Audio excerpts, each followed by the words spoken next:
Glad to see you again. The show is going to start in a second, but for people who don't yet know or haven't yet joined, please do consider joining Mug Club at louderwithcrowder.com/Mug Club. You get this wonderful hand-etched mug, girthy, and you get access to like 80% more content, along with access to the entire Blaze catalog. That's louderwithcrowder.com/Mug Club. It's $69 for students, veterans, active military, and it's the only way we keep the lights on. We are not monetized on YouTube. It is entirely funded by viewers like you, and not a foreign caliphate, just mugs. For those who have not yet joined up, here's a little bit of what you missed this week. Who writes these speeches? It must be the same person who cooked your face in a waffle iron. Oh! Al Pacino piano. It's only one note. I love this episode. It's how you make lemonade from shit. All depictions of Kim family must be treated with the same reverence as the men themselves, which is why we've made this recent addition to our company restroom. I like to pee on the lips and not actually into the mouth. Well, you and R. Kelly. Griff is actually the gentleman I spoke about in the clothes one time at the gym, the Food for Thought guy. And I want to see your thoughts so you can see it. This is what's airing right now on television. Let's also not forget someone in the trans community. So I absolutely would cover the right to have an abortion. People really discussing this? That was the national debate. That was the presidential debate. I thought it was a trick TV or something.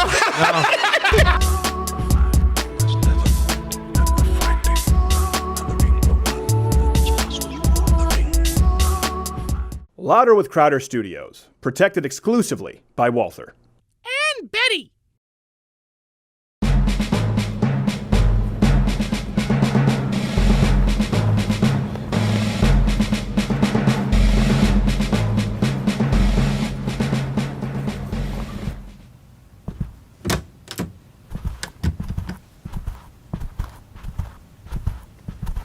Now, where are the other two? The half-Asian and the wine guy. Well, we looked everywhere, sir. I mean, ma'am. I mean, Zir. Never mind. It doesn't matter. Have you read our new community guidelines yet? Yes, sir, but they're a little confusing or contradictory. You've already broken most of them. Audio Wade. You desecrated a Dan Fogelberg song. But congratulations, you're actually the least offensive of the bunch. Quarter Black Garrett. Hello. You've taken part in some of the most racist sketches ever uploaded to this platform. Fat, drunk, and quarter black is no way to go through life, son. And Mr. Crowder. The reason we had to rewrite our community guidelines in the first place. There is literally not a single marginalized group that you haven't insulted. We've even had to create new groups just because of you. A fine example you set. Now make sure you tell the half-Asian and the wine guy exactly what I'm about to tell you. What was that, sir? You're out. Finished at YouTube. Deplatformed. I want you off this channel Monday morning. And I'm sure you'll be happy to know I've contacted Facebook and Twitter as well. Also LinkedIn, TikTok, Slack, Spotify. You won't be able to so much as open a MySpace account. Well, out with it!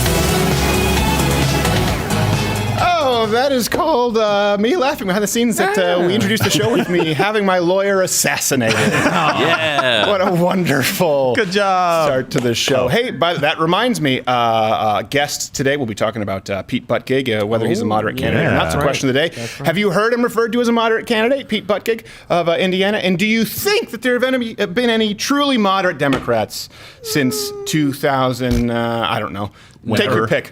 Yeah. And I realized I just meant to say any moderate, but I said them, and it sounded like I said sea anemones. Really? Which I don't know if that's an actual thing. I don't know. Yes. Reminds me, my lawyer, It is. as you see, dies horribly. But today he protected Mike Tyson. Jeffrey Epstein, Harvey it be? Weinstein, recently Donald Trump. America's favorite lawyer, Alan Dershowitz, is here. Yeah. It's going to be amazing. But first, hold on a second. Before we get to that, half Asian lawyer Bill Richmond, how are you? Feeling I'm better? wonderful. Glad to be here. Quarter Black Garen, alive. how are you, sir? I'm great. Yeah, your hood pass. I don't want it. I don't want to see it. And I wanna give it to you. Audio Wade, G. Morgan Jr. What's your wine of the day? Wine of the day is Born of Fire Cabernet. Oh, okay. Well, next time you can serve it to our audience members. Do you realize that we said let's serve it to our audience members, and he refused? Yeah. I did. Yeah. I refused service. He seems like a I have the right to do that. like a nice guy, but behind the scenes, he's a massive.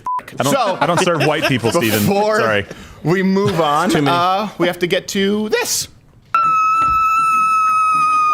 It's pretty high pitched.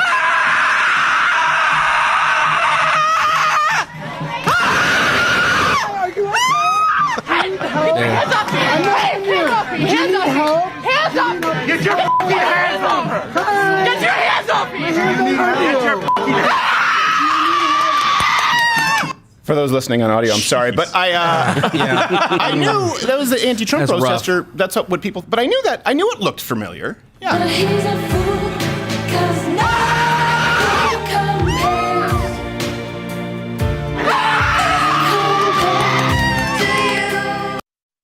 And that's Conor so McGregor's similar. walkout music.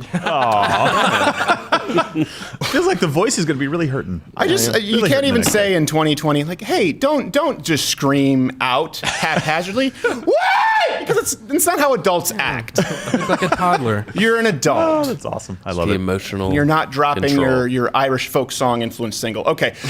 We'll also be talking about Pete Buttigieg quite a bit today and Michael Bloomberg. But leading the news, Bernie Sanders, of course, was the winner of the New Hampshire primary. Yay. Scored a slim victory over former Mayor Pete Buttigieg. And Sanders now turns his attention to South Carolina. That's the big story, of course, Yeah, if you've been big time. following it. Where he's going to have to shift gears. People are talking about this. We don't talk about political strategy a whole lot in the show, but he's going to need to appeal, and he's been trying to, more traditionally religious voters.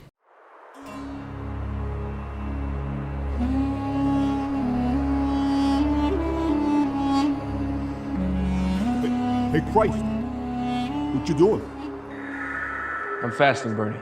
You know, if you were to endorse me for leader of the free world, everyone could be fasting all the time. It's true. Believe me, I know. Jesus, I'd like you to think about joining me. We can spread matching uniforms and crippling taxes across the world. You mean stealing? Democratic stealing. So stealing. No democratic socialism! I'm okay. I'm gonna go back to fasting. What if I were to give you free health care? Free healthcare? Really? Yes! Except you'd have to pay for it. I'm not interested in any way, shape, or form. Perhaps I could interest you in an assortment of dreidels! Dreidels! Look, I've had enough. I don't want any of your Quite stuff. the persnickety Jew, I see. Do you like free speech? Very much so. It's great. We're fresh out, but we do have some of these. I can do this all day. Yeah, I'm okay. Wait. Endless possibilities. Countdown races do this song. Doo-dah. What about free health care? I'm gonna. Oh, and Jesus. Yeah, but One more thing. If you're truly God's son, and I'm not saying you are not, then jump down from this mountain. Surely the angels will. Oh, my leg!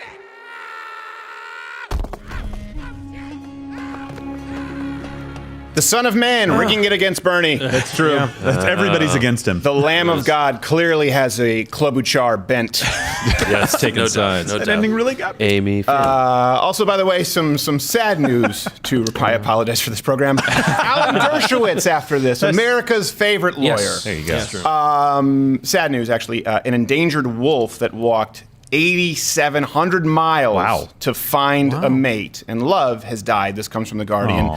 Scientists had been tracking the wolf since she left Oregon for California in 2018, cross country to find a mate. They named her OR54, which in Cherokee translates to traveling whore wolf. Oh, well. Yeah, she is, yeah. Okay. She's lovely. It's starting to make She sense knows now. what she wants.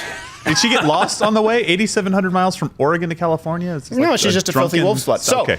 in international news, you know what? Whore wolf, traveling whore wolf, they're not going to respect you until you respect yourself.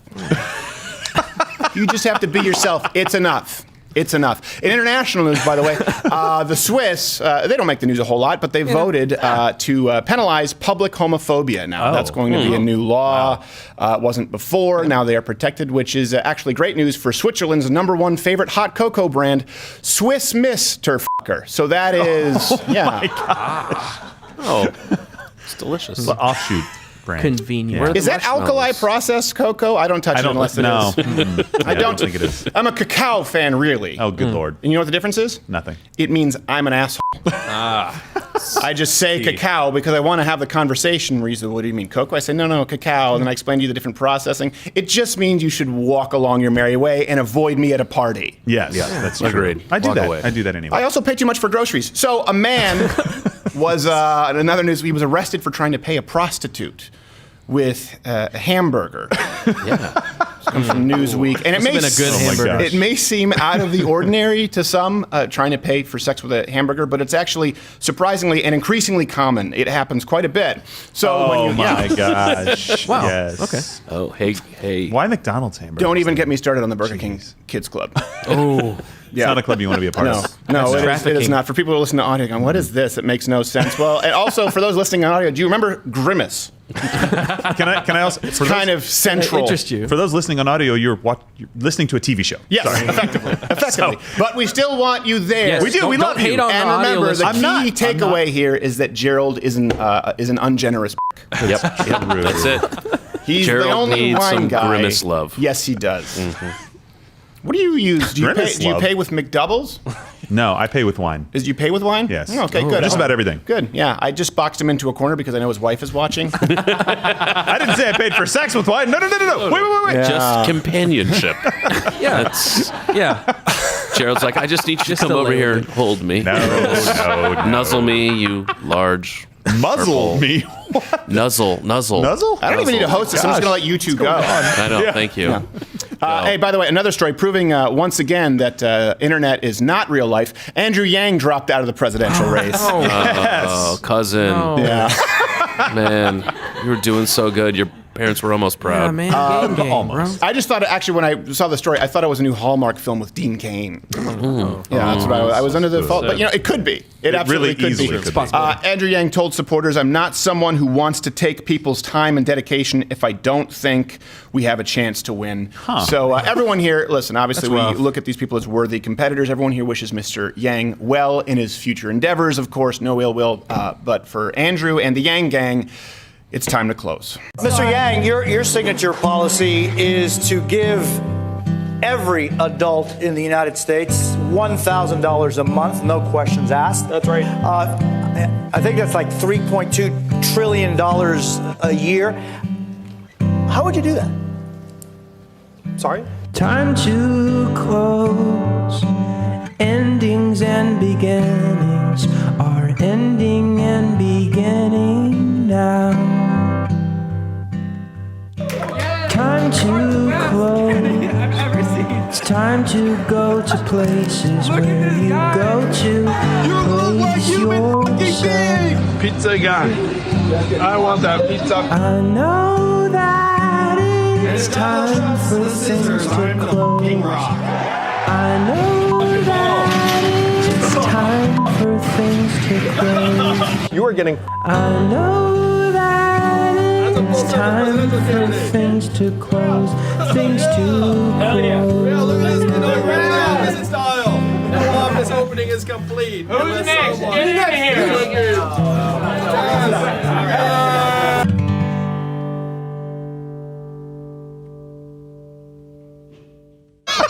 Oh.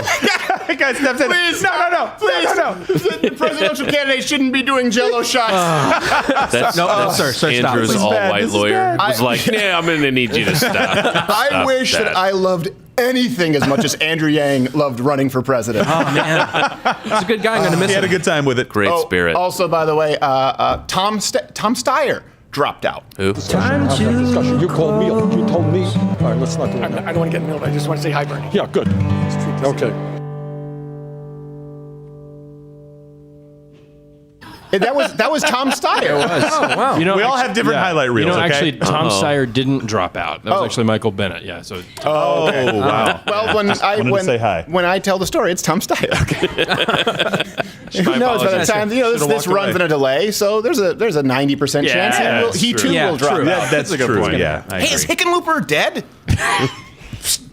Yes. So, former New York City Mayor Mike Bloomberg is actually now paying. This is a big story. He's paying influencers to make him seem cool. Oh, wow, dude. This comes from the Daily Beast. For $150, the Bloomberg campaign will pay people to say that Mike Bloomberg is the most electable, and he's really trying to appeal to young people. Do people? A lot of people don't remember this. Did you ever see the clip for the moves like Bloomberg?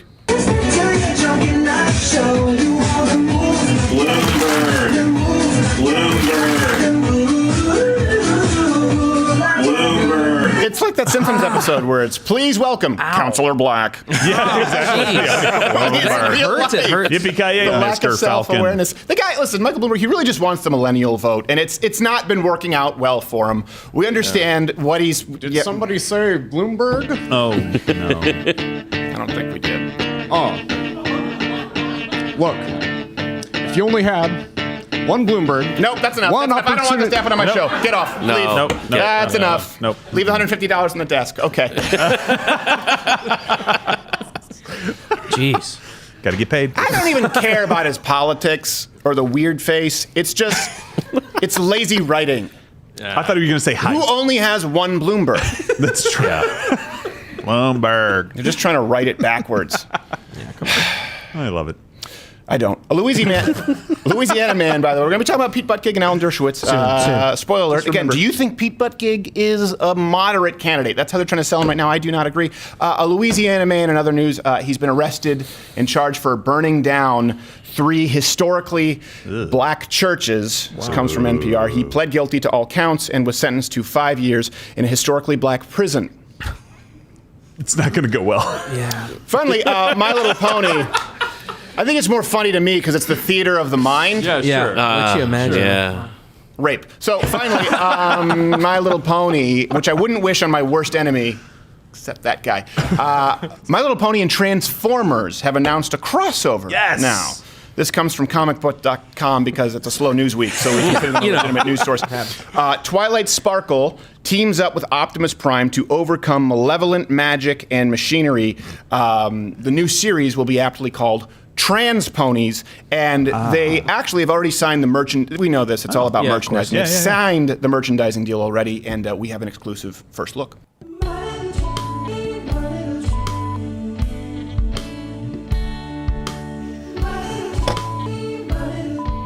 Don't worry, my little train. Here you can use whatever restroom you like. Thanks, Optimus Prime! My Little Tray, available exclusively at Target. They put all their eggs in the brick and mortar basket. Wow. And it's panning out. It is. It's working. I have to admit, I was wrong. I didn't think they were positioned well to compete with Amazon and Walmart, but I didn't see My Little Pony coming down the pike. Innovation wins. What am I, an oracle? By the way, our trivia contest winner from last week, who is it there, Quarterback Garrett? It is Rebecca Patterson. Oh, and she correctly identified one of my favorite cigars, Brick House Standard. Absolutely. Nice. And I think we're about. You guys ready? You guys ready? I think so. Did you take too much of a nip of the bourbon this No, morning? You seem very tired. And usually just Asian. Well, no, but it's the opposite because you never have the puffs under your eyes. It's usually very taut. It's been a long week. Hey, I've been crying over my cousin Andrew. It's like what underneath your eyes is like when I put up a pup. It's like when I put up a pup tent. I called Kim Jong-un. We were commiserating together. The underbags of your eyes are like that tent that self-pups in the movie Congo. We were where you just throw crying. it up and it goes. Parasite wins. All right, I just want to make sure you're ready because it's time for the meat segment. It's a fast one. It is a hungry fast now. one. So this is what we'll be talking about today. You've been hearing this quite a bit. That Pete Buttigieg, I don't care how it's pronounced. That he is the moderate in the Democratic Party. Everyone's been hearing this, right? Yes. This is the attack. They're trying to frame it after New Hampshire and after Iowa. Right. And it's this war between Sanders and Pete Buttigieg. Sanders, he's leading in total votes. Buttigieg has slightly more delegates. Well, let's let someone else tell you so that you believe it. You need 1,991 delegates to win the nomination. This is the beginning of a long road to that Democratic convention in Milwaukee. Take a look at where we are. Buttigieg actually has a 2-delegate lead at 23. Sanders, 21. Warren, 8. Klobuchar, 7. Biden down at 6. So Bernie Sanders very well emerges from New Hampshire after a strong showing in Iowa as the national frontrunner at this race. Look at his face. But actually, in the way you get the nomination, winning 1,991 delegates, it's Pete Buttigieg who, out of these first 2 contests, is actually out in front. Do you see his how it looks like he just saw the Pillsbury Doughboy on his table? He's like, he looks like Judge Napolitano just the kid from Christmas Story. Oh my gosh. He's like, Pete Buttigieg is leading! You put your eye out. What is up? He's so enthusiastic. It's bizarre to me. Oh my God. We can bleep it. That's okay. But We'll make it work. my reputation means not a thing. Pink has told me I'm perfect the way I am. So just a quick recap. Iowa, people have been asking about the Iowa debacle. I find it incredibly boring. There was an app made by Democrats. It was Shadow Inc., which had only been around a couple of months to calculate the results. The app malfunctioned. And then we found out that Pete Buttigieg made a victory speech, even though there were 0 official results, which, by the way, good for you. That's a pimp move, Pete Buttigieg. I actually respect it. Like, hey, I haven't announced a winner. I'm just going to say I'm a winner. Boom. It's great. Can't take that away from me. But that's illegal. I don't really care. Oh. The coin flip told him. Yeah. Oh, well. I'm gay. If they say I can't do it, I'll just say it's a hate crime, and that'll be that. Done and done. By the way, Oh my God. I don't think he is. I think it's a reverse beard. Really? Yeah, I think he's straight as an arrow. He's straight and just boring. I think he's straight. Oh. Yeah. Playing the long and by game. the way, it also turns out his campaign donated over $40,000 to the app company. What? And the Iowa Democratic Party, they were caught making errors that strangely always seemed to favor Pete Buttigieg over Bernie, so you can look into it. I understand why people think the deck may be stacked against Bernie. Yeah. I'm not willing to confirm that or say that I agree with you, but I understand why people might sort of express that sentiment. So a lot of Bernie bros think something's fishy's going on. Okay, fine. The dynamic here now is that it's the socialist, Bernie Sanders, versus this sort of centrist. That's what they're trying to create with Pete Buttigieg and Bernie Sanders. But the question really remains, is Buttigieg actually a moderate? You've been fed that a whole lot. There's no way. Let's come down. Let's get down to brass tacks. Let's start with immigration. Okay, immigration, economics, and we'll get into more social issues. And I think Half Asian Bill is uncomfortable that he got killed in the intro. No. Actually, I'm just. He's still dead. I'm just really. I just really can't wrap my mind around that a group that has always championed diversity is going to be choosing between 2 white males for. Maybe. Yeah, that is but funny. one of them is gay. Sort of. That's why I think it'll be Pete Buttigieg, because they have to have a first something, right? Kamala do, Harris, yeah. first black woman. Elizabeth Warren, first woman. Bernie Sanders, First I mean, socialist. I don't know. Not really. First president They've who wears had that. Depends. No idea. But Pete Buttigieg, they go, look, first president, and actually, because we haven't had a female president, he's the first president. I mean, who likes wiener. That we know of. That we know of. I mean, right. at that point, you're just saying like, great, Bernie will be the first necklace president. You know, it's just always the shoulders. They're always right. I mean, it does. You can just set the standards so low. What are you going? He has no neck. No, necklace. Oh, necklace. He's got no neck. I was thinking he went on a cruise and came back with those puka shells and beads in his hair. No, he just had the little, little braids. I have a henna tattoo! Thank you, Carnival! Sanders! It leaves from Jersey and goes up the St. Lawrence Canal! I saw a beluga! So, Buttigieg says I don't think there are belugas in the St. Lawrence River. By the way, I'm from Montreal. That we know of. That's 3 Pinocchios. Canals and rivers are not my. I know a lot about ravines. You do. If you have a question about ravines, I'm your man. It's when true. it comes to the canals, I'm out to lunch. So Buttigieg, when we talk about immigration, I think the first clip we have it's on immigration, right? Yeah, he says that there are 11 million illegals in the United States, and there's some arguments as to that number exactly. Right, But let's use the number that he uses. And he says that there are 11 million illegals in the United States, though, because the economy brought them here.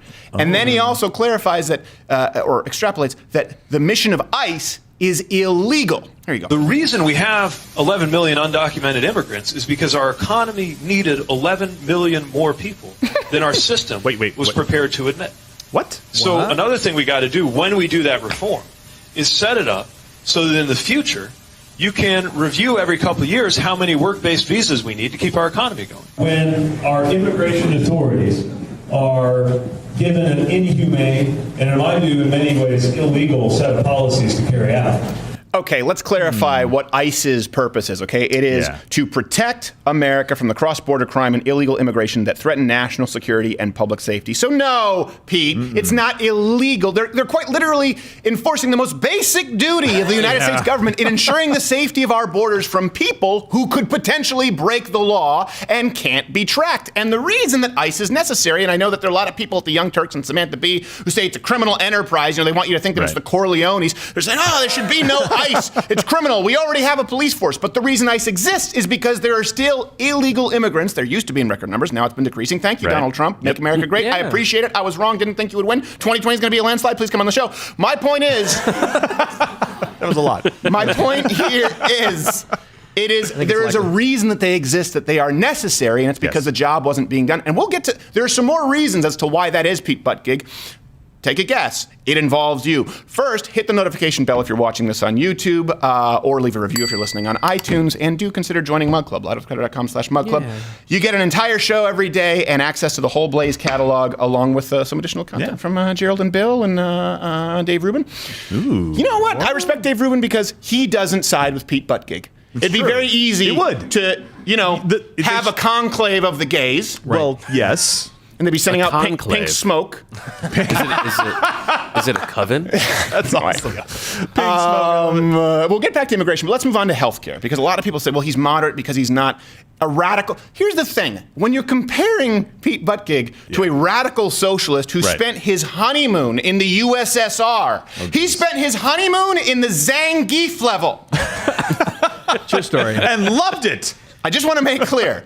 You might see him as a moderate, but I think it's important to compare him to all past Democrats, including Barack Obama. Barack Obama couldn't even see Pete Buttigieg to his left. He's so far to the left of Barack Obama. So let's keep that in context. Let's go to healthcare. He's seen as a moderate because he wants Medicare for all who want it. That's his plan. That's what he calls it. And that's a government-sponsored plan to people who want it, while letting others keep their private insurance, as opposed to simply Medicare for all, no other option.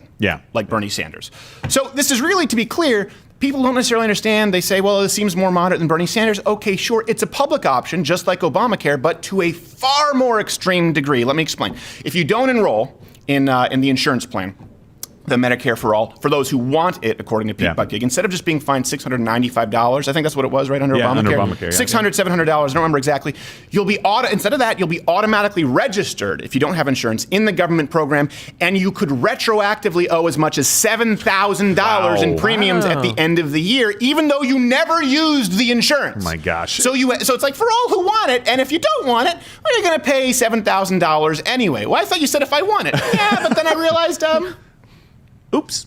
Thank you. Oh, thank you, Pete Buttigieg. Right? Now I understand the plan. Well, and their campaign is so out of touch with reality that their staffers basically said, well, it's not like you didn't have health insurance the entire year. You're just paying for something that you had that you didn't pay for before. Somebody's going to be happy but about doing I didn't that? want it. It doesn't matter. I don't understand the words that are coming out of your mouth. I never used it. Well, you could have. But I didn't want to. I guess we're at an impasse. No, we're not. That's not how this works. No. You are stealing from me. You say tomato, I say $7,000 premium. And it doesn't end there, by the way, because we go back to the illegal immigration. So you talk about this. It's Medicare for all who want it, which really isn't an option.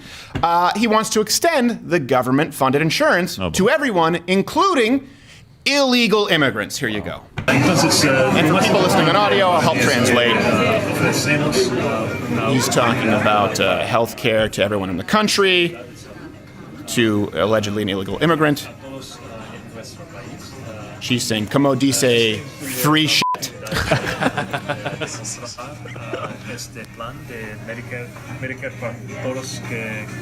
Medicare for all who want it. Pete Buttigieg says that is our solution. And this opportunity to buy this plan is for everyone. Like that. Regardless of their immigration status. What? Yeah. Say what? Como dice, free shit. See. At least his Spanish is better than Cory Booker. Yeah. That's exactly that image is what I was thinking about when I was watching. It's better than Beto Corey's O'Rourke. pissed. Oh my gosh. But not as good as Andrew Yang's Cantonese. Is it Cantonese? I have no idea. Don't care. He's gone. He's merely Yesterday's a footnote. That's right. In the history books of the Asians. I don't even know what I'm talking about. Footnote. I love it. Sometimes I feel like Andrew Yang just wanted to build a wall to block out all the other candidates. When you're not doing well, you revert to what you know. I think he wanted to party for a few months and have it funded by other people. Mission accomplished. Yeah, pretty much. I mean, he did it great. But think about this for a second. Think about that. You want to create, basically mandated. They say it's an option, but you have taxpayer-funded health care. And then you want to extend it to people who are not even citizens. And by the way, do you see now the problem with abolishing an organization like ICE, who are designed to prevent illegal immigration, while you are simultaneously incentivizing it? And you are incentivizing it, by the way, let's be honest, Pete Buttigieg, you've never done anything successfully yourself in your own life. You are incentivizing it by footing the bill at the American taxpayer's expense. Yes. They don't care about the American worker. People wonder why you've seen all of these states that have flipped over. I don't think I've ever been more wrong about anything in my life when I said there's no way Donald Trump wins Michigan. Yeah, I know. There's no way, because it was such a working class kind of union state, and the unions were bought and paid for by obviously Democrats, and then Hillary Clinton just screwed it up. She did everything possible to lose them. It is remarkable to me, but these people don't feel represented by you. Why? Because according to Bernie Sanders, mind you, anyone making over $29,000 a year would have to pay more for this government-funded health insurance program, and so the American taxpayer will be subsidizing illegal immigrants according to their own words. It doesn't mean that the American taxpayer, the average American worker, is racist. It doesn't mean that they hate brown people. It means that they don't want to be forced into a healthcare system that they don't want to be a part of. A lot of them like their private insurance, and they certainly don't want to be forced to pay for people who have no business being here in the first place, many of whom don't pay any taxes, and the ones with face tattoos are animals. Not all of them. I want to be clear. I don't want you to say that like Donald Trump, I'm calling all Mexicans animals. No. Just the ones with the face tattoos who do gang initiations where they steal Gran Torinos. It's very specific. Yeah. Those were my cousins. I know. They were terrible actors. And they dressed up as Hispanic guys with face tattoos. Okay. So let's move on to guns. This is another one, and this is a really hard issue for the left because you have a lot of people. Look at Bernie Sanders. He's from Vermont. It's as liberal as it's the place of Ben and Jerry, for crying out loud. And you don't even need a permit at all to carry a gun, open or concealed. They have the most liberal gun laws in the country. There are plenty of Democrats who are still pro-Second Amendment. This is a real problem for the Democratic Party. Pete Buttigieg, he signed off on all of the Democrats' most radical gun control proposals. And I want you to watch this clip because it's very, very telling in his own words as to why he is so pro-gun control and sweeping, constricting gun control legislation. Closing the hate loophole, the Charleston loophole, the boyfriend loophole, disarming domestic abusers, enacting red flag laws, extreme risk protection orders, banning the sale of assault weapons like what I carried in Afghanistan. We know what we have to do. The question is, how do we make sure that this time really is different? Because every time we say this time is different. And all of the plans, of course, I think my plan is the best. So does everybody else. Of course. All of them are multiplied by 0 if we don't actually get something done. And so this is not just a question about policy.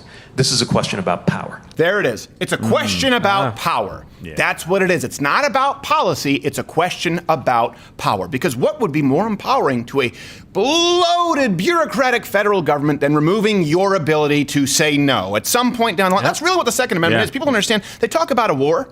It's not about a civil war. And of course, I'm not advocating any kind of civil unrest right now. But what the Second Amendment is truly about, right? You have the First Amendment. You have the right to say whatever you want. The Second Amendment allows you the right to defend saying, no. Well, you're going to have to do this. No. You're going to have to pay for health care for illegal immigrants. No.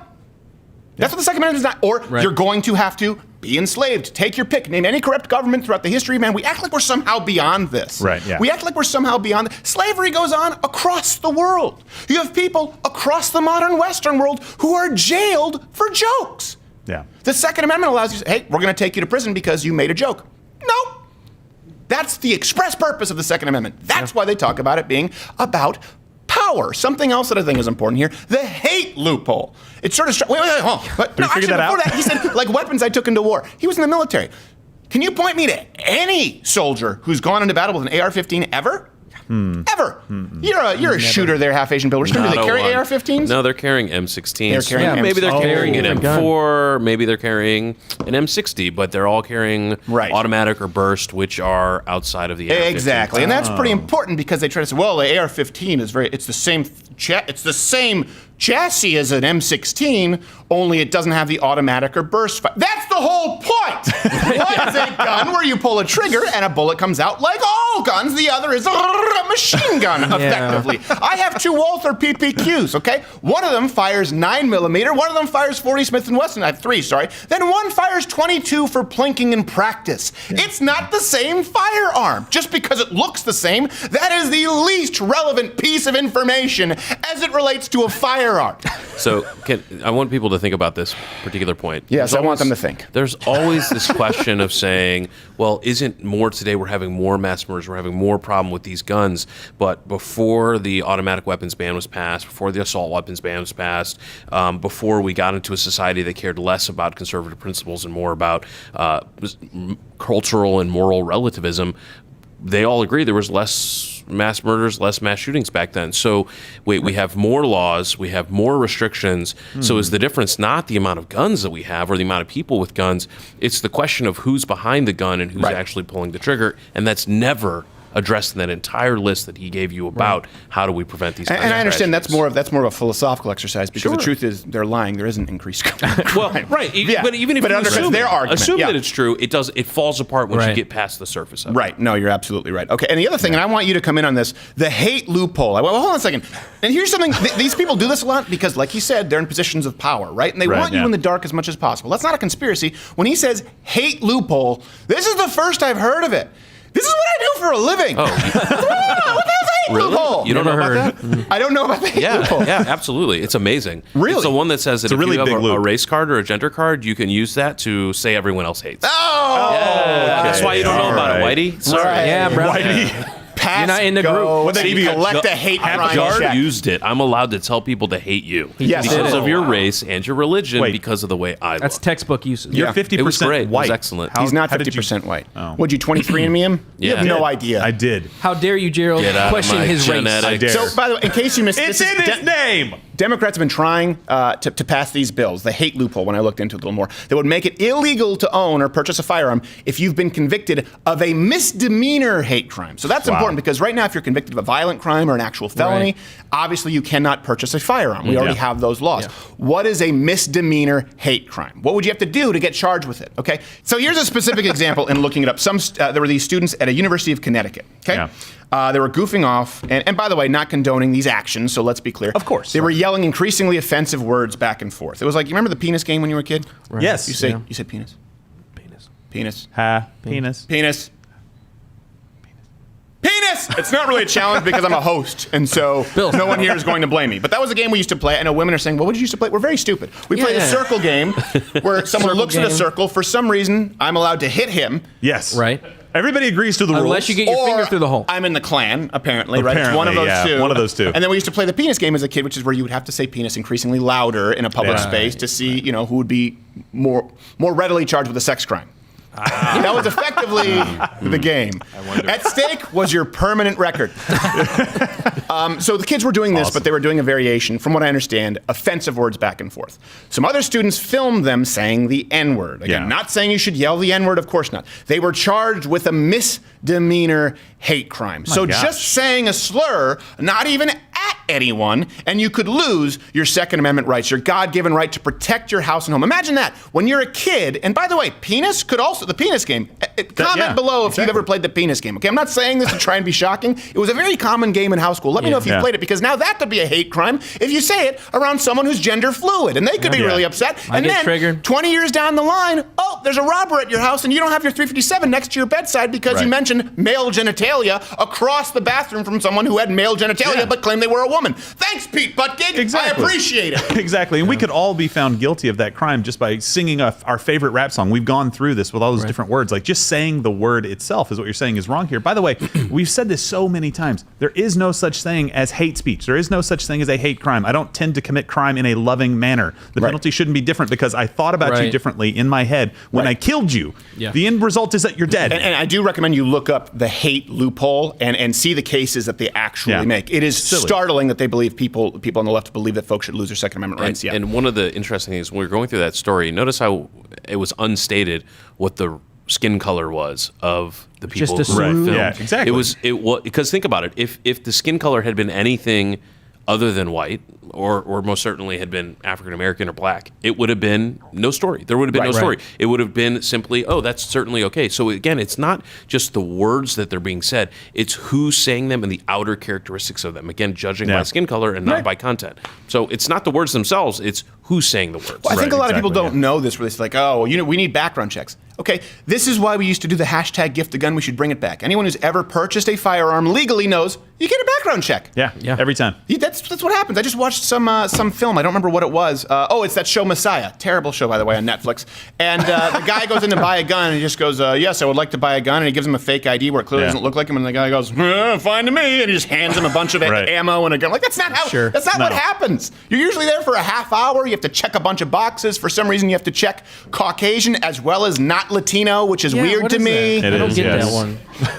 It's very weird to me. I thought the first check did the both. Like they just want to make sure you're really not Latino. Okay, all right, fine. Not like you're not like Latino, like Elizabeth Warren is Native American. Why is this on the questionnaire? I just wanted to buy a Walther. There's actually a place where you can put how much percentage Native American you are, and it goes to 9 digits. Like you can put really down.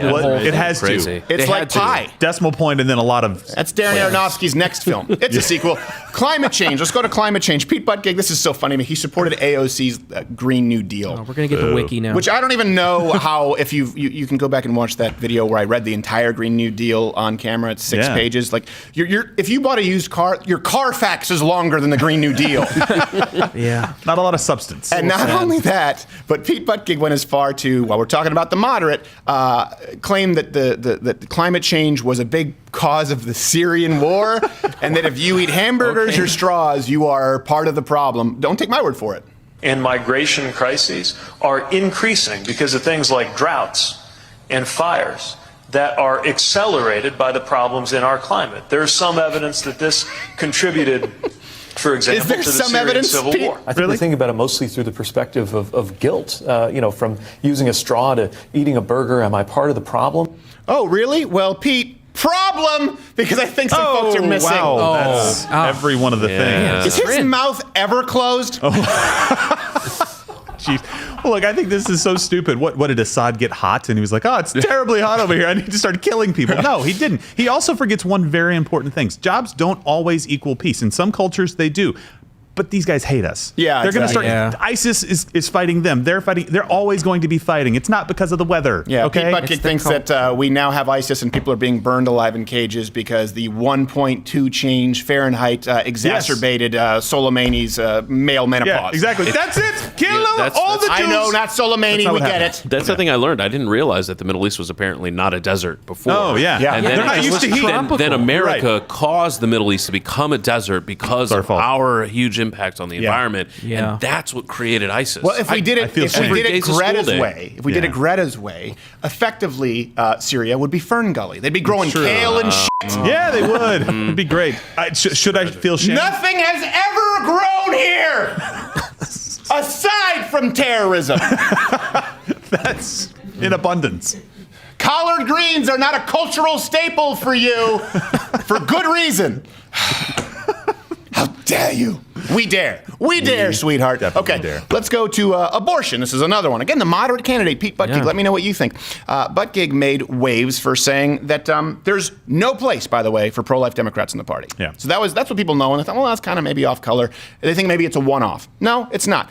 Because he also refuses to place any limit on abortion at all, including infanticide. And this isn't a radical position in the Democratic Party. We'll talk about that with Alan Dershowitz a little bit, America's favorite lawyer, after this, because someone must be conflicted if they consider themselves pro-abortion, pro-choice, but they think there are limits.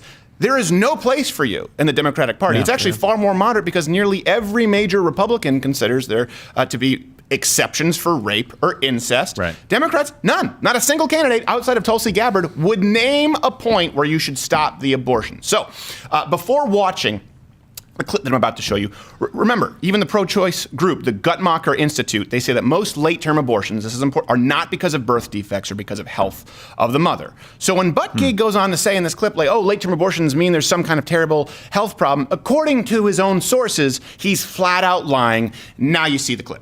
From pro-life people like me was that you meant a baby actually being born and then possible. There's a lot of controversy with Governor Northam and what it means and what time a woman should be able to have an abortion. I just wanted you to clarify because I found that statement to be pretty radical.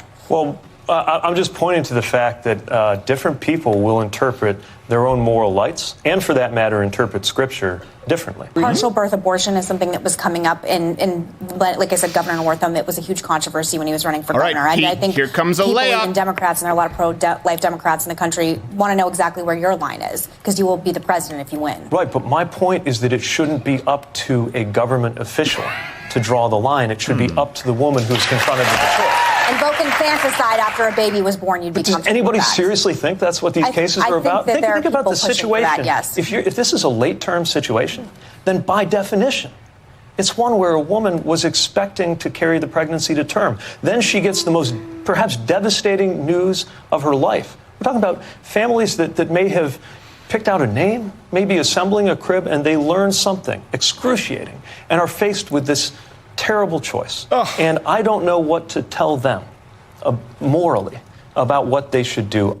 She's trying to give him rope to pull in his lifeboat. It's like, here you go, here's rope, here's a life story. And he's like, what? And he's strangling himself with it. Exactly. And she's just sitting like, hey, what do you think? What do you think? What do you think? What is that? Right away. What do you think about stop! Stop! I keep doing it. As if the cackling weren't enough. Now I gotta deal with your mic pops. It's just it's like they're out stupiding each other. So this is completely untrue. It's not only untrue by the source, but let me give you something, a thought exercise here, okay? We know that from the Guttmacher Institute, that's not the case for the vast majority of late-term abortions. Yeah. There's almost no time where a late-term abortion is medically necessary, period, ever. But do you really buy that? Do you really buy that for a second? This is a gross disservice to women who have miscarriages or women who want to have children that are birth complications. Yeah. Because if a woman actually had the room painted and a crib up and she's had a housewarming party, a baby shower, and they've done a whole gender reveal, which I guess is also hate speech now. Maybe you won't be able to buy an AR-15 after that. I have no idea, according to Pete Buttigieg. But do you really think that this mom is the kind of mom who is going to abort that baby at 8 or 9 months? If there is a 0.05% chance of that baby living, that mother, of course, is going to go through with the birth, because to them, going through the process of birth is a small price to pay. I'm not saying it's a small price to pay, but to them, even for the possibility that this baby, this human being, could be brought into the world. Do you really even believe he's trying to paint a hypothetical scenario to tug on your heartstrings? Let's use it. A mom paints the walls blue. It's going to be a boy. The mom's been taking prenatal vitamins. The mom is not a Planned Parenthood activist. The mom actually wants to have this baby. The mom's gone and had ultrasounds. The mom has already named the baby. And the doctor says the baby's doing well. And all of a sudden, there's a complication where this baby may or may not make it, like a Tim Tebow, at 8 months or 9 months. And you think that mom goes, oh, well, get the forceps. Really? No. Really? Yeah. It's just amazing to me, the dishonesty and the fact that he wouldn't just take the layup and say, well, of course I'm against infanticide. Yeah. That's the easy one, right? Of course you can say that. And he said, moral at the end of it, morally, I don't know what to tell them. How about not killing a child? Right. Yeah. Is there any clear moral line that we can draw? Fine. If we have disagreements down the line on what, week 20, week 25, week 30, can we just say that at the very end when doctors say it's almost never medically necessary to have an abortion, can we just say that that's the moral line? Well, and we have to be really clear here. Some people go, well, what if it's dead and it's a stillbirth? That's not what we're talking about. We are talking about a baby at 7, 8, 9 months. There is no debate at this point when people say, well, it's a nuanced issue. It's not nuanced at all that this baby could live outside of the womb. Right? Babies are born all the time. I think it was either me or my brother was born premature. One of us was aching to get out. One of us couldn't be pulled out. I don't remember which one was which. I should talk to my mother. It's warm in here. I'm willing to bet I was born early because I was kicking like, get me out of here. Right. But the point is, I don't even remember what the point was. The point is no. The point is no. We are talking about a 7, 8 month old baby that is still alive, but there is a strong chance that this baby doesn't make it. And so you make a decision to stop the heart.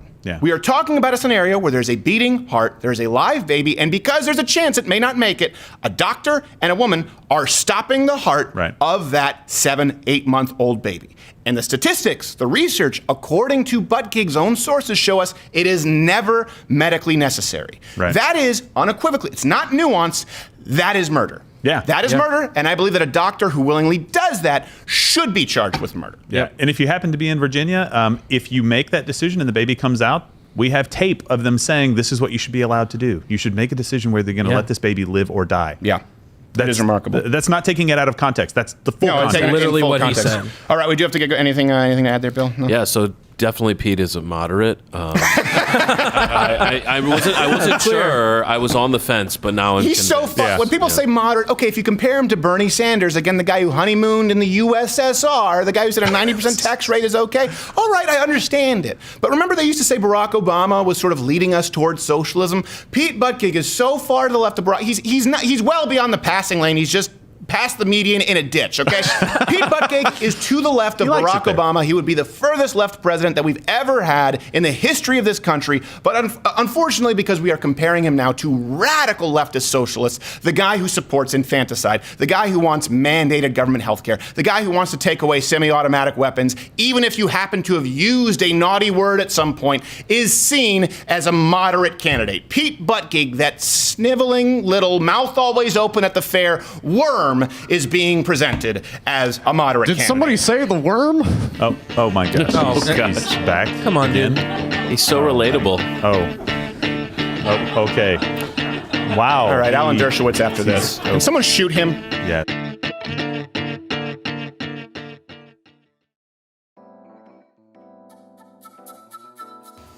Hello. Hey. Do you guys have Black Rifle coffee?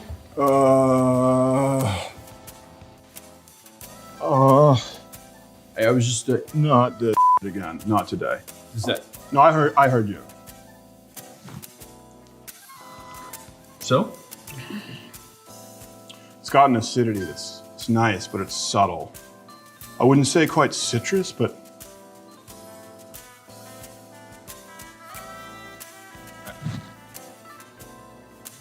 Saskatoon berry. So is that that's a no?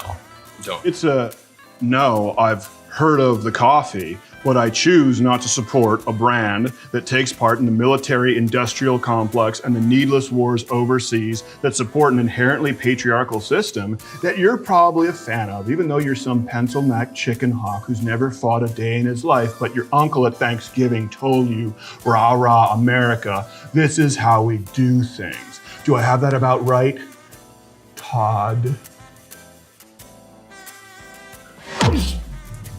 Black Rifle Coffee. Go to blackriflecoffee.com/Crowder today. Black Rifle Coffee. You've heard of them probably quite a bit. They're a veteran-owned company, and a portion of their profits go to veteran causes. That's great. Glad to hear it. Most important thing is they make fantastic coffee. If you go to blackriflecoffee.com/Crowder, you get 20% off your first order. If you're not a coffee nerd, well, it's very well priced and it's high quality. If you are a coffee nerd, you can do no better at the price point. I'm a coffee nerd. We use this actually in the espresso machine here at the office. blackriflecoffee.com/Crowder. Great coffee. They have the balls to sponsor this show. We're really glad that we're in a partnership with them. Black Rifle Coffee, BRCC. That's the abbreviation.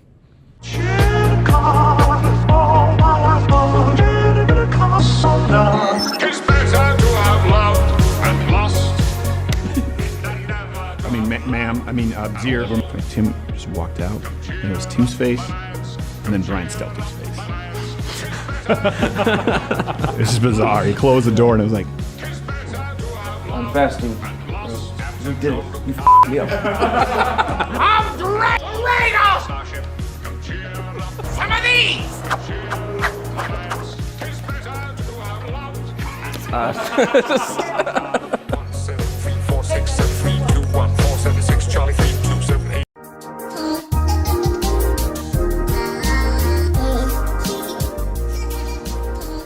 I don't know what they're saying in that song at all. Me neither. I have no idea. I don't get it. And I also don't. I don't understand. I still don't understand the beanie. But we've already been over that. All right, our next guest, no stranger to controversy.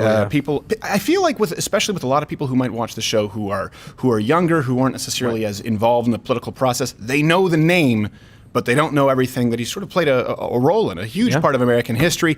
He is, of course, a lawyer, former Harvard law professor. He has a new book out. I want to make sure I get this right, Guilt by Association, which provides a pretty in-depth analysis of some of the accusations brought against him by these alleged Jeffrey Epstein sort of victims. One of them is Virginia. I don't know how to pronounce her Virginia Roberts Griffith. It sounds like a cheese that I would mispronounce. Yeah. But he was also, of course, a part of President Donald Trump's defense team amid the impeachment saga. You can follow him on the Twitter at Alan Dersh. Spoiler alert. Mr. Alan Dershowitz, how are you, sir? Well, thank you, but it's guilt by accusation. Did I get that wrong again? I keep saying association. All right. And you can get it for $1.95 on Kindle, and it's really worth reading because the accusation against me by a woman I never met could happen to you, could happen to your brother, your sister, your child. So you should read Guilt by Accusation. I do get accused quite a bit by women I've never met, but they're not as grave. It's just, you're a prick. And I say, well, the evidence, we have to weigh it. But before we get to that, so it is Guilt by Accusation, $1.99. That's right. Did you do the audiobook? I did. Oh, there you go. That's a lot. I did the audiobook, and the Kindle is there, so you can read it or hear it in any format you want. How long does it take you to do an audiobook like that? Because it's not a short read. It's a day, usually a day, starting at 9 and going until about 5. I read pretty quickly. I don't make that many mistakes, so it goes pretty fast. But, my phone rings, and I have to take pauses, and clients on death row, clients who are up for long prison terms, they have a right to call me at any time, so I don't turn off my phone. Hey, quick question. This is just totally, when you get your phone and it rings, do you ever answer, is it ever Gloria Allred? Because I imagine that would be a fight for the ages. Well, no, Gloria and I are friends. I like her. I admire her.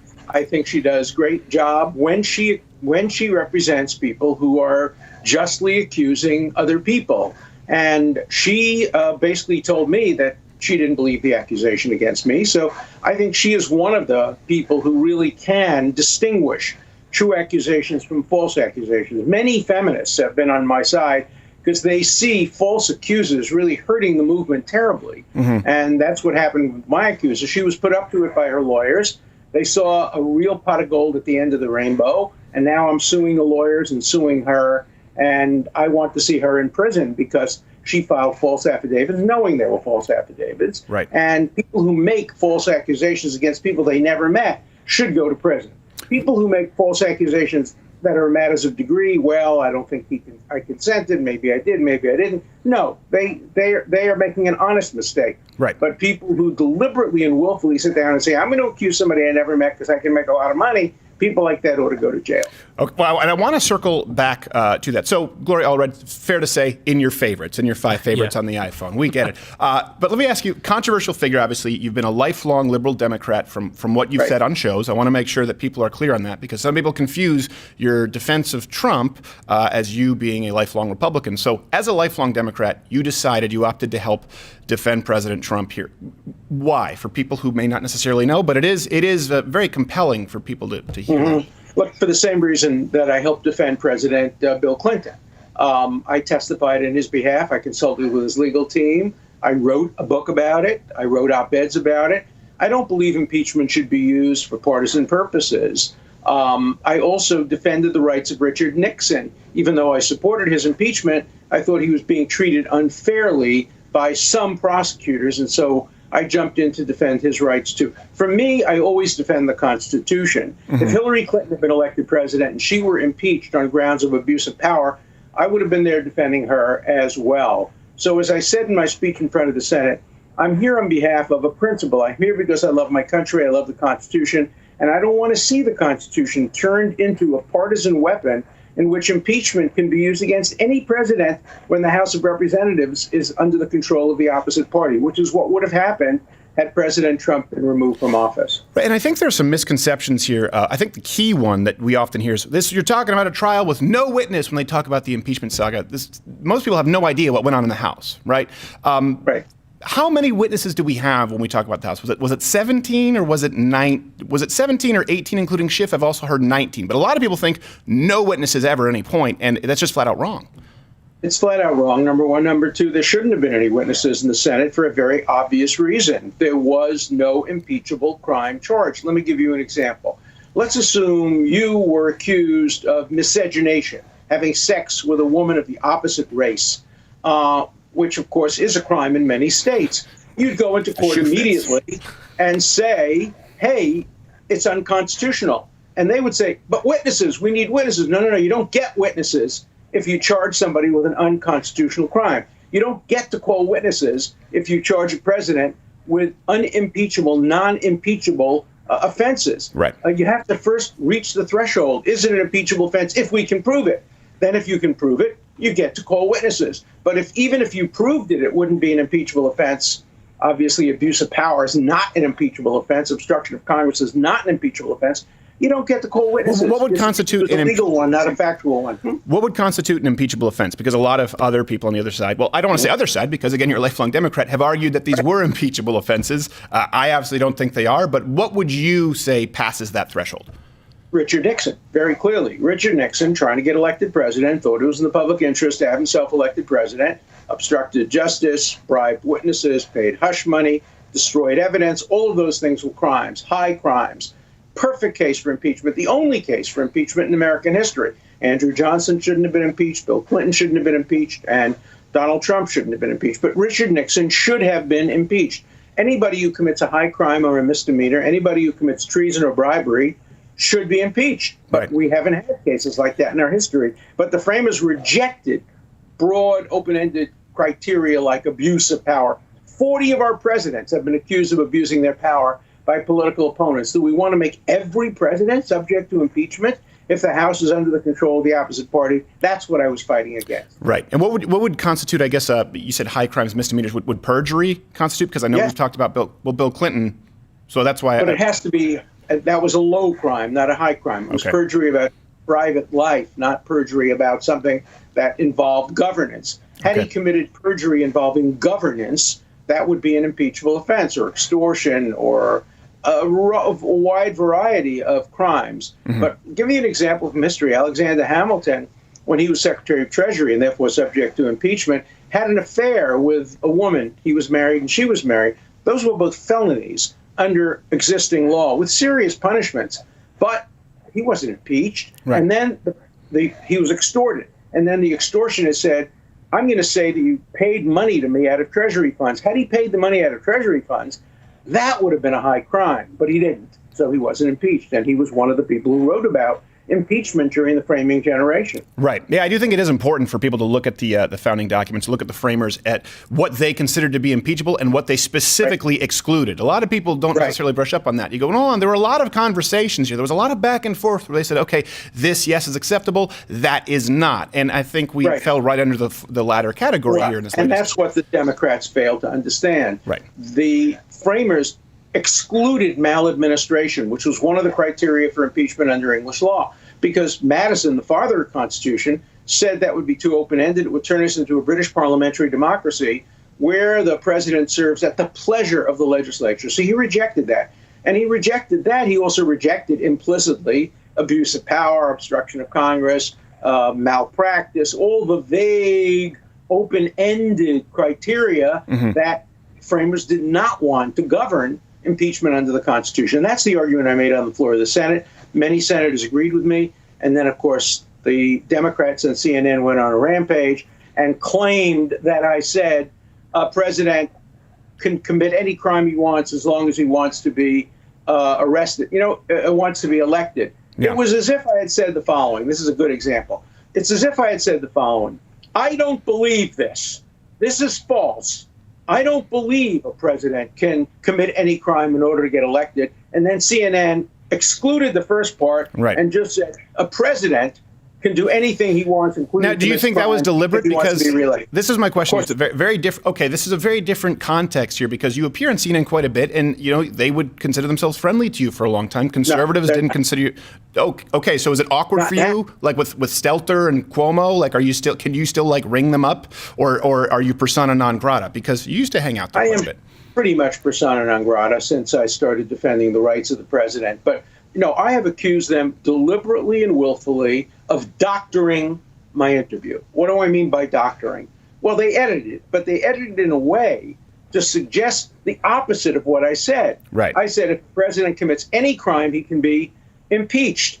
They took that out and I said, if a president commits any crime, he can't be impeached. That's not just editing, that's doctoring. Right. And that's what CNN did and MSNBC did it. And some of the other networks did it. And then the members of Congress, the managers, quoted CNN and MSNBC and made me say things that were exactly the opposite of what I said. Exactly the opposite. And they are so good at doctoring. I blame Sanjay Gupta. When you have a guy on staff and that's all he does, that's what he's looking to do. His job. I don't want to move back to the Epstein case and to Virginia. How do I pronounce her last name, by the way? Gouffre. Virginia Roberts. That's what I'm going to go with. So I don't think we're so concerned about the name there.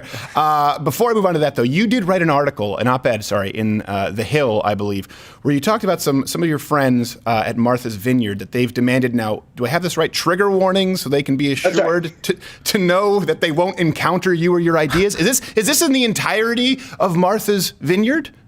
No, but we had a group on Martha's Vineyard, probably 30 couples that we used to socialize with, and many of them now refuse to have anything to do with me. One of them just wrote me an incredibly self-righteous letter saying, I can no longer be in your society. How do you know the hand flutters? Did she? I can see it because I know the guy. Oh, okay. Right. The most boring guy on the face of the earth. What a blessing for him to say to me, I don't want to be in your society. I had to be polite to him for years because my wife and his wife got along and they were friends. But the guy was so boring when I got the letter saying he didn't want to be in my society anymore. I jumped up and down and cheered. But many people on Martha's Vineyard have refused to be associated with us, and they want to know where I'm going to be. So they say, we had a friend who had a daughter having or son having a wedding, a wedding party. And we were, of course, close friends, but so was another couple. And the other couple said, no, you have to make a choice. If you invite Alan and his wife to the wedding, we're not So going. you're a real life Larry David, where you just put the MAGA hat on the seat next to you so that people wouldn't bother you. He got the idea from me. Larry is one of the people. Larry got the idea from me. The only difference is I don't have to wear the MAGA hat. All I have to do is show up. And people walk and leave the restaurant. All you have to do is defend the most controversial president in modern American history. It's a trade-off. I would go for the beanie, as Quarter Black Garrett here would. Final question, and then we're going to go to a web extended here after a quick break. Did you get that same kind of backlash when you defended people like O.J. Simpson, Epstein, Harvey Weinstein, Mike Tyson? No, nothing like it. In those instances, people said, we don't like what you're doing. With Trump, they say, we don't like who you are. We don't like who you are. And it was very personal. In the other cases, well, we wish you didn't do it, but we still like you. But we don't like you now. Wow. And we don't like who you are and what you've become. What have I become? I've been a civil libertarian all my life. I've never deviated from my principles. I would be doing the same thing if Hillary had been elected president. I would be a very happy man today, A, because I supported her, and B, because they try to impeach her. and I would defend her, and they would build a statue to me on Martha's Vineyard. I'd be the hero of Martha's Vineyard, making exactly the same arguments I'm making today. What hypocrisy. Part of me believes that. A part of me believes that you're saying that publicly because you don't want to get whacked. But I understand it. I appreciate it. Stay safe out there. The book is, we're going to come back after this to the Web Extended. The book is, of course, Guilt by Accusation, not Association. Alan Dersh on the Twitter. For those who are not Mug Club members, this is going to be after the break. More with Alan Dershowitz.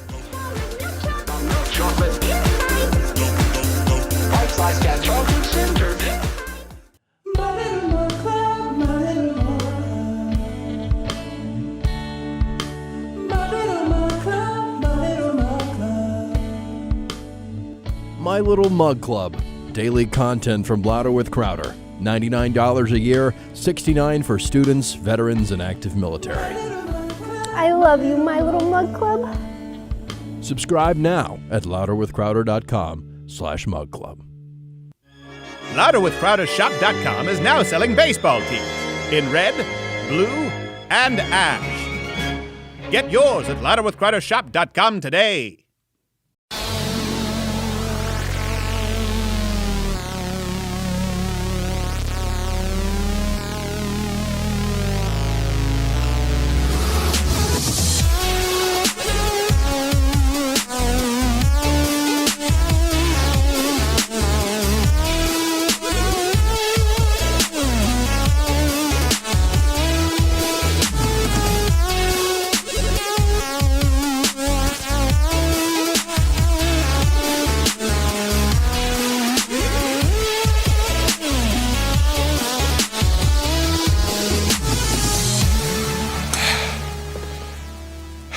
I can't swim. That's called when I was 3 years old and I jumped off the high dive and I forgot they had arm floaties on, and it's very painful. Yeah. Because you don't shoot up back to the surface like you normally would. You shoot up shoulders first. You go, yeah. It's very uncomfortable. It's rough. Yep. And I almost drowned with one of those floaty belts because it tips you over, it doesn't tip you back. Alan That seems Dershowitz, unsafe. people who have experienced this close call with death from their floaty belt at Seaway Pool in St. Lambert know what it is, of which I speak. Everyone else, sorry. Alan Dershowitz, there's a long extended interview available on Mug Club where we talk more about Epstein and the Sexers, all that stuff. So next week, some big shows coming your way as well. I think we have Rudy Giuliani in the show next Thursday. Prestigious. So that should be... Well, you sound like you don't want to be here. For prestigious. Hey, what's wrong with that? You're like that kid who who's cynical about everything in college, so he just insults things by saying something that sounds like it's not an insult, but is meant as an insult, and everyone's like, "Oh, he must be smart." Prestigious, or like funny. You're like, I think he means it's not funny. Yes, custodian. Yeah. Well, that's not so much an adjective. That's just a noun. Custodian. What do you have a problem with custodians? They are the backbone of society. Them and teachers. So, I wanted to talk about something. We were just talking about hate loopholes earlier today with the gun laws, and I do encourage all of you, look up hate loophole. And I want you to read the leftist sources and how they believe it should be closed and what they believe should constitute a hate crime misdemeanor. Don't read conservative sources. Just read the case, the actual cases themselves. You can find them. It's alarming. And that sort of combined with, I was just rewatching Silicon Valley recently. If anyone out there watches it, I think it's one of the best comedies in the last decade. It's a bit of a memory trigger. I realized, for the same reason I hate these hate loopholes that they discuss, is what I hate so much about the left in comedy today. We can say entertainment and culture at large, but let's kind of use comedy as a jumping off point. In Silicon Valley, there's this character, Russ Hanneman, hilarious, one of the funniest characters that I can think of in a modern sitcom. And he was making a joke about how his Russian mail-order bride had some ideas regarding Jews. He said something like, she has some ideas regarding Jews. Some good, some bad. That was the joke. And I was sitting there laughing, and it's based on his, contextually, it's tough for me to repeat it right now, but it's basically a joke about anti-Semitism, right? And obviously they have Jewish people who work on the show. Right? They have Jewish people backing the show, producing the show, and they're comfortable creating that kind of comedy. So the joke itself is anti-Semitic-ish, but it's a joke about someone being blatantly anti-Semitic. And I think that context is really important because the reason that they're comfortable creating these Jewish producers and actors is for the same reason that people were comfortable with Don Rickles making jokes about everybody. regardless of race or ethnicity or gender, or really, I mean, if you think about it, some of them didn't even make sense. Like, Muhammad Ali is here. Look, gets punched in the face. He goes, huh? Huh? He goes, huh? What? He says what? But people are like, well, you know, it's Don Rickles. It's Don. But it's the same. It's for the same reason that we weren't offended by Don Rickles back in the day. It's for the same reason that friends, for example, especially guy friends out there, we were talking about this earlier, the penis game. Friends make fun of other guys' moms. You know that, Quarter Black Garen. It's a common thing. And it's because you know that people don't really mean it. You know that the people in Silicon Valley are not actually anti-Semitic. You know that Don Rickles, when he's roasting Muhammad Ali, hates blacks about as much as he hates alcoholics when he's roasting Dean Martin, which is to say, not at all. When you make fun of someone's mother, for women who don't understand this, because we say the most filthy, depraved things you can say about someone's mother, that's what guys do. You may not understand, there are two mothers. Guys, you can back me up on this if your wife is listening. If you're listening in the car, lest they make you shut it off forevermore. Okay, there are two mothers. We all know this, right? There's the real mother, who's a lovely lady, who you have respect for and you treat politely when you see her. And then there's the imaginary mother, to whom you do unspeakable things on principle, just because you want to get under your friend's skin. The reason that you can make those jokes, and I say this deliberately, is because it's a safe place because you know intent. There's nothing more unfun than a guy makes a mom joke and someone else makes a mom joke and they're like, whoa, why would you say about my mom? You know she has cerebral palsy. Because we're doing that. You know I don't actually want to hurt your feelings and insult your mother. Again, the intent behind Silicon Valley is not to spread anti-Semitism, okay? It's not to do any of those things. It's just to try and interact with people. And sometimes we interact with people in a way that might be offensive to some. But the point is, it was fine back in the day. And it was fine when you watch Silicon Valley in certain contexts. People are free and open to explore. They should be the creative space that is comedy. And something that's really important, the reason we often do this and sometimes comedy goes too far is because unlike a lot of arts, I shouldn't say unlike a lot of arts, but I think sometimes people give a pass to music or they give a pass to, I don't know, it could be poets, I have no idea. But a lot of times for some reason people think, oh, a comedian all of a sudden means it. Why? Because there's no backup band, there's no bass, there's no drummer, it's just a guy talking into a microphone. And so you assume that this must be 100% true or authentic. And I think that's why comedy is a real lightning rod now. Why people care about politically correct culture in comedy. Let me tell you this, they don't give a free pass to comedy, but sometimes it's just as similar to artists. I'm trying to say art. Comedians are artists, but any other art, you know, painting, doodling, whatever the hell it is. I don't know what the term artist means anymore. Are you a dick? Are you self-important? You're an artist. We get it. But all comedy, to some degree, all of it, almost without exception, comes from pain. Every single bit, think about this, every joke or bit that you've heard, I want you to go through this thought experiment right now and find the pain in the jokes. Louis C.K., obviously. If you go to Bill Burr, obviously. These are obvious ones. If you go to Jerry Seinfeld, the pain comes from observing things in the mundane that irritate him. The same reason Curb Your Enthusiasm is so funny to so many people. Larry David gets upset at the smallest things, and that causes him some degree of pain. Let's go back to the most basic joke there is. What's the first joke that almost everybody hears when they're a kid or tells? Why did the chicken cross the road? Right? Says, why did the chicken cross the road? I don't know. To get to the other side. The pain is you. The pain is to get to the other side, stupid. You're the idiot. It is at your expense. Comedy always comes at the expense of someone or something, some idea. There's some kind of sting. There's a kernel of ouch. And what the left wants to do is make that impossible. And we're talking about this like as it relates to guns, right? Hate loopholes. And we've seen people, my friend Mike Ward in Canada, lost before a human rights tribunal for making a joke about a Make-A-Wish kid in Canada who didn't die, and he's been fined for violating human rights in making a joke about the kid not dying. That's what hate speech laws lead to. The left wants to make, and I know I'm speaking broadly, there are some exceptions, got it, just none of them are running for the Democratic presidential nomination. All of them support these kinds of laws. Or, of course, every mainstream leftist channel, take Samantha Bee, take Trevor Noah, take Young Turks, they all support some kind of hate speech laws. The point is they want to make a culture, an atmosphere where we can be creative and we can laugh again impossible. When not only do they accuse everybody of racism, but they also don't have any proof of racism. And even in the case where there are people who are very clearly, very vehemently anti-racist, as you see on this show, or as you see with other programs, whether it's, you take your pick, they're always in the doghouse. Dave Chappelle was in the doghouse at one point. They want to accuse everyone of being racist, everyone of being homophobic, And they want you to believe that somehow comedy, what it's always been, is a secret racist dog whistle. They want you to believe that there's racism around every corner. Why? Because it removes that safety of us giving the benefit of the doubt to most people so that we can enjoy our interactions and not be offended. In other words, at one point in this country, like we're talking about with Don Rickles or whoever, I'm just using it as an example, at one point in this country, the baseline, right? It was not that everyone was a racist or that everyone was a homophobe. At one point, the baseline was that most people telling a joke, particularly in a setting like comedy club or at a roast, were not doing it out of hate.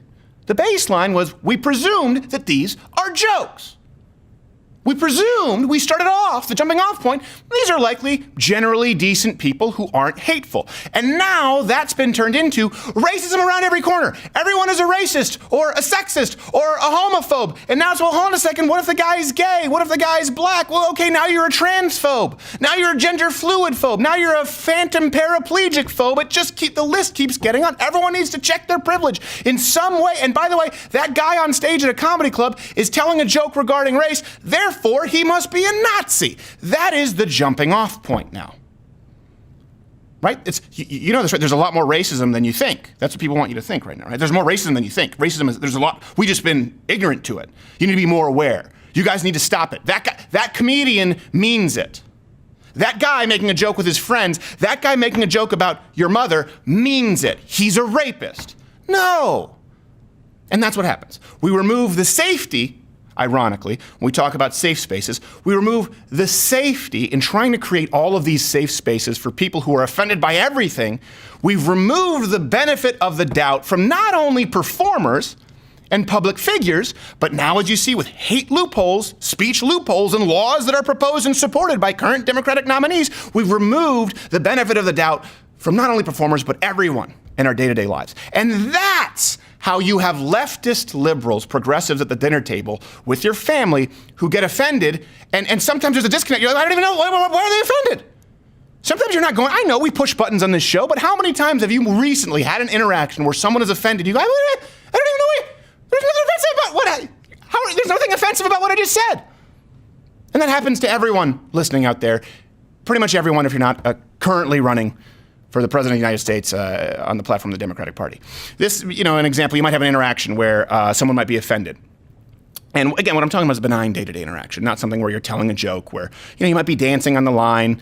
But how often does this happen, right? You have an interaction you couldn't even compute as remotely offensive. It wouldn't even enter into your mental equation, and it sets somebody off.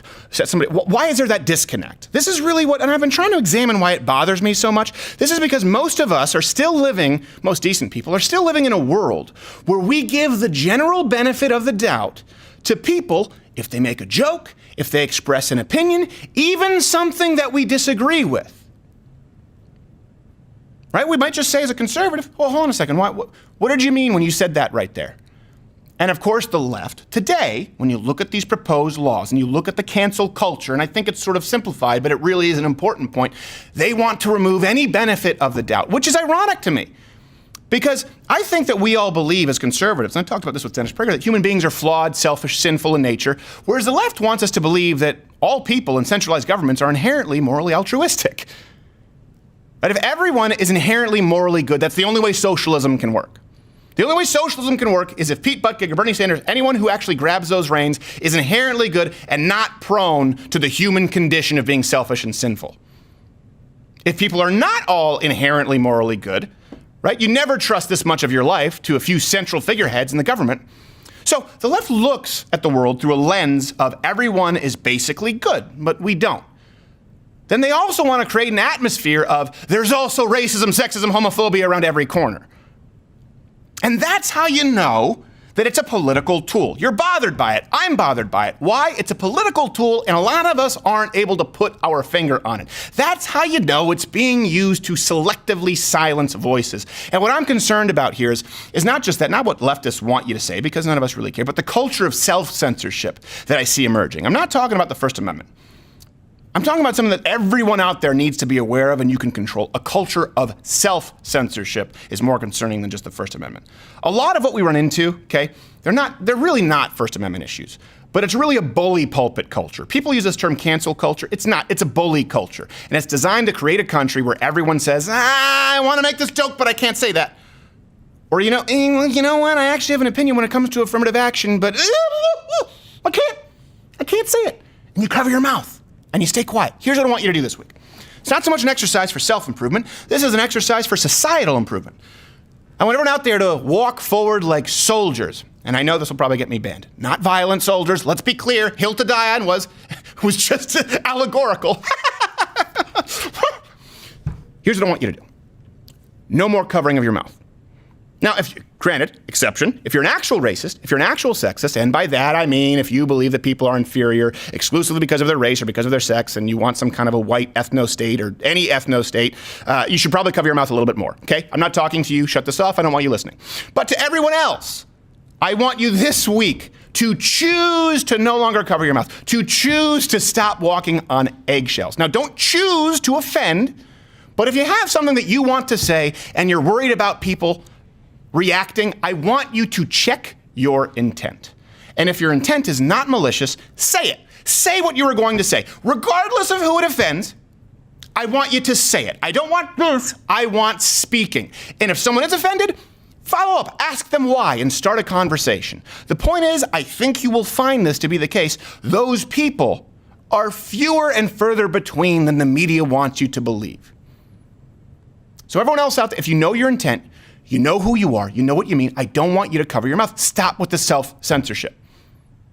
That's not what we do here. That's not what we should do. That's not how progress is made. Progress is not made by getting all of the masses to self-censor, and a few people in positions of power have the right to tell you what is and what is not okay to say. It doesn't go anywhere good. So if it seems trivial, if it seems like a menial task, no, it starts with you controlling what you can. And what can you control? Check your heart, check your motive, check your intent, and if you know that it's true, stop self-censoring. Stop being a coward. And you know what? You might find yourself going through life with a bunch of other people who aren't self-censoring, and you realize, hey, this isn't half bad. It's just a few people who are running from the Democratic nominee and their complicit media pricks. All right, I'll see you next week. Hopefully it helps. Do that exercise. No covering in the mouth. Talk more.